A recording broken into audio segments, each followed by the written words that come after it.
who have too long been oppressed by evil, and those who have disgraced your name, rise up, fight for your freedom. Don't let the bastards ground you down! After successfully assassinating several commanders and avenging years of suffering, June and many of the handmaids were guided by the undercover Aunt Phoebe to join forces with other handmaids and make contact with the resistance movement known as Mayday. Together, they prepared to cross the border of Gilead and escape to Canada.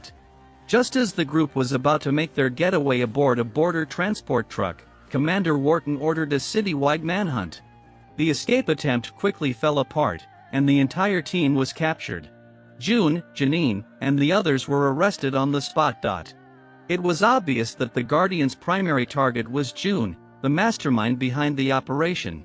When she saw the soldiers aiming their weapons at the other handmaids, June chose to reveal her identity rather than allow innocent lives to be endangered.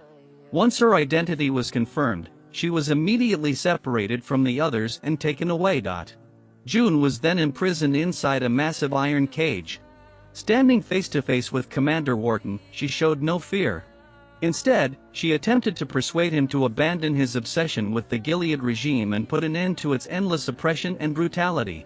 However, in an effort to intimidate the population and crush the growing resistance movement, Gilead sentenced June, Moira, Janine, Ava, and even Aunt Lydia, whose loyalty had begun to waver, to death.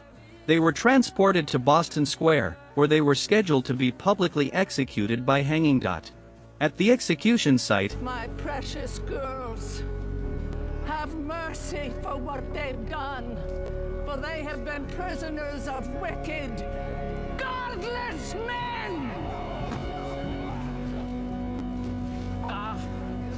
Aunt Lydia remained fiercely protective of her handmaids. In front of the gathered crowd, she openly condemned Gilead's cruel and absurd rule, igniting anger among the spectators. June was equally defiant. She delivered a powerful speech exposing Gilead's lies, hypocrisy, and countless atrocities. Unbeknownst to the authorities, Luke and Rita had already blended into the crowd, waiting for the right moment to act. As June was hoisted onto the gallows and her life hung by a thread, Luke and Rita launched their operation. Leading armed members of Mayday, they detonated explosives, triggering a fierce gun battle throughout the square. At the same time, U.S. military aircraft launched airstrikes against key Gilead positions. Amid the chaos, Wharton seized the opportunity to flee, while Rita located the mechanism controlling the hanging rope and managed to free June just in time. In the end, thanks to the coordinated efforts of the resistance and their allies, June and many of the handmaids were successfully rescued and finally regained their freedom.